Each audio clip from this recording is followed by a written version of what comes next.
They say the most dangerous criminals don't look like monsters. They look like men who smile easily, men who speak with authority, men everyone trusts until it's far too late. This story begins on a forgotten highway in the dead of winter, where survival became a bargaining chip and justice waited patiently in the snow. The storm arrived without mercy. White swallowed the sky. Wind screamed across the road like a living thing. By the time the state bus skidded sideways and slammed into a buried guardrail, visibility had dropped to nothing. Phones lost signal. The engine died, and the temperature began its slow, unforgiving descent. 12 passengers stepped off the bus into knee-deep snow, breath fogging the darkness. Among them was Eli Carter. Thin jacket, worn boots, eyes, all was lowered. A man people dismissed on sight. The kind of man powerful voices talked over and pushed aside. Eli had just been released from county jail after serving time for a crime he swore he didn't commit. No lawyer, no appeal, just silence and survival. No one asked his story. They never do. Then there was Victor Hale, tall, calm, expensively dressed despite the weather. He spoke with confidence, the kind that made strangers listen without question. He claimed to be a corporate consultant heading home for Christmas. When panic rose, Victor stepped forward. "Everyone stay calm," he said. "We'll figure this out." And just like that, leadership was decided. The driver announced the nearest town was 15 miles away. No chance of walking. The only shelter was an abandoned roadside lodge, barely visible through the storm. They had no choice. Inside the lodge, the power was out. The air smelled of rot and old smoke. They lit what candles they could find and gathered around a cold stone fireplace. Snow slammed against boarded windows like fists. Tension filled the room. As hours passed, food ran low. Fingers went numb. Fear crept in. That's when the accusations started. When a woman's purse went missing, eyes turned to Eli.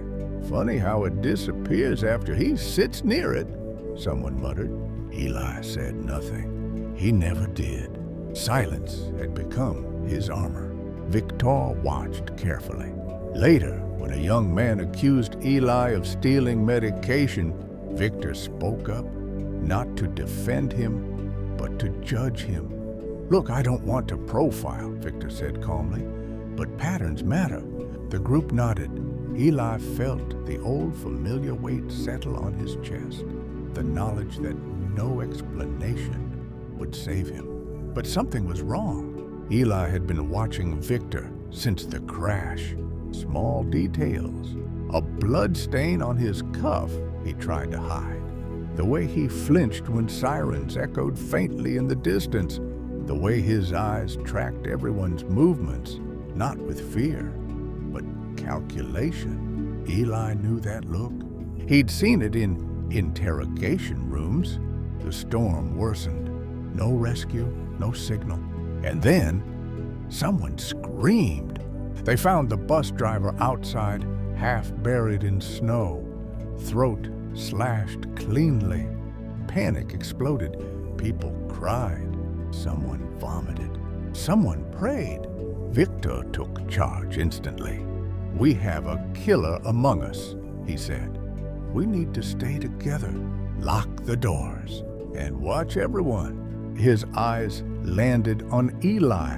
The irony burned like ice. Eli felt it then. The shift, the realization. The powerful man wasn't protecting them. He was controlling the narrative. That night, as others slept, Eli stayed awake, listening, watching. He saw Victor sneak into the supply room. He followed quietly. Inside, hidden beneath loose floorboards, Eli found IDs, wallets, jewelry, and a folded newspaper article. CEO's son arrested in cold case murder. Suspect vanishes before trial. The photo made Eli's heart stop. Victor Hale. Real name, Victor Harlan, accused of killing 3 people. Escaped custody during a transport accident in a snowstorm 5 years ago. Same storm, same method. Victor wasn't trapped with them. They were trapped with him. Morning came with another death. This time, a woman stabbed in her sleep. The group snapped. They dragged Eli forward, screaming accusations. Someone punched him. Someone tied his hands. Victor watched silently, the faintest smile touching his lips. Sometimes, Victor said softly, justice has to be expedited. That was when Eli spoke. You're right, he said hoarsely. Justice does matter. Every head turned. Eli described the IDs, the article, the bloodstain, the lies. Victor laughed, smooth, dismissive. A criminal accusing me? Victor said. Convenient. But then Eli revealed something Victor didn't expect. I didn't steal that purse, Eli said. I planted a tracker in it. Silence. I learned a few things in jail, Eli continued, including how men like you think they're untouchable. He reached into his boot and pulled out a small blinking device, still transmitting. And I already sent your location before the storm cut power. The room erupted. Victor's face changed. Not fear, but fury. He lunged. What followed was chaos. Bodies slipping, glass shattering, screams swallowed by wind. In the end, Victor lay restrained, bleeding, exposed. The powerful man undone by the one he underestimated. Hours later, rescue lights pierced the snow. Victor was taken away in cuffs. Eli sat alone, hands shaking, as apologies filled the room. Too late. Justice, at last, had spoken. But as Victor was loaded into the vehicle, he leaned close to Eli and whispered something that froze his blood. You think this is over? Victor smiled. I never work alone. The doors slammed shut, and somewhere beyond the snowstorm, someone else was already watching. The storm finally loosened its grip by dawn, but the silence it left behind was worse. Snow lay untouched around the lodge, smooth and deceptive, as if the night's violence had never happened. Eli watched the rescue vehicles disappear down the highway, red and blue lights swallowed by white. Victor was gone, but his words stayed.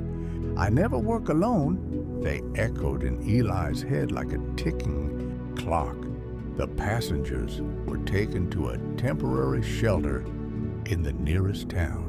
Warmth returned to their fingers, food to their stomachs, color to their faces. Relief came easily for them, not for Eli. He noticed things now. The way 2 state troopers spoke in low voices when they thought no one was listening. The way one of them kept glancing at his phone, shaking his head as if something didn't add up. Eli sat alone on a metal folding chair, wrapped in a donated blanket, hands clasped tight. Justice had been served, they said. Case closed, they said. But Eli knew better. Hours later, a detective finally approached him. Middle-aged, tired eyes, coffee-stained breath. You're free to go, the detective said. We'll be in touch if we need a statement. Eli nodded. He stood, then paused. Did you run Victor's real name through federal databases?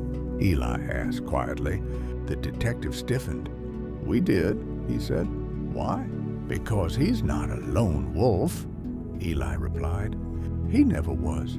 The detective studied him for a long moment, then leaned closer. Off the record, he said, 2 similar cases went cold in the last decade. Survivors reported a man fitting his description, but witnesses disappeared. Evidence vanished, like someone was cleaning behind him. Eli felt a chill deeper than the storm. Then you already know, Eli said. The detective didn't answer. He just walked away. That night, Eli checked into the cheapest motel he could find. Flickering neon sign, thin walls, door that didn't quite lock right. He slept with his boots on. At 2:17 a.m., his phone buzzed. No caller ID. One message. You did good in the snow, but you missed one thing. Eli sat up, heart pounding. Another message followed instantly. The bus didn't crash by accident. Eli stared at the screen, breath shallow. Memories rushed back.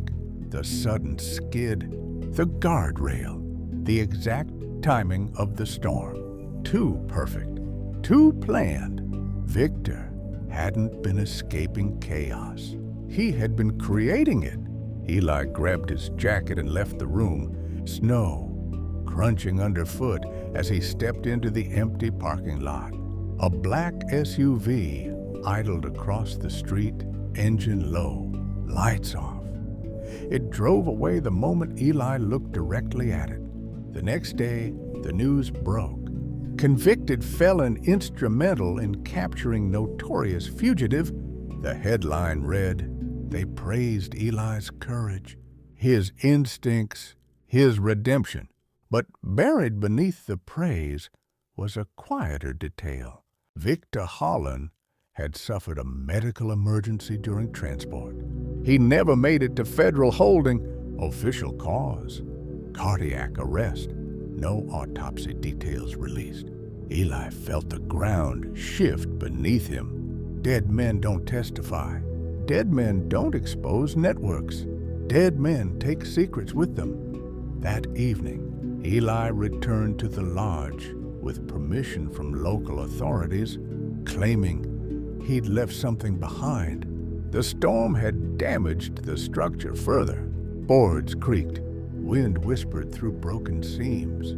Eli went straight to the supply room. The floorboards were disturbed. The hiding place was empty. IDs gone. Wallets gone. The article gone. Someone had been there.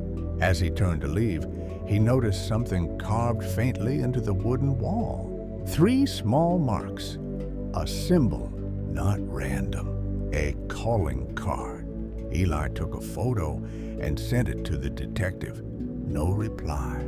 2 days later, the detective was reported missing. His car found abandoned off a rural road. Engine cold, door open. No sign of struggle.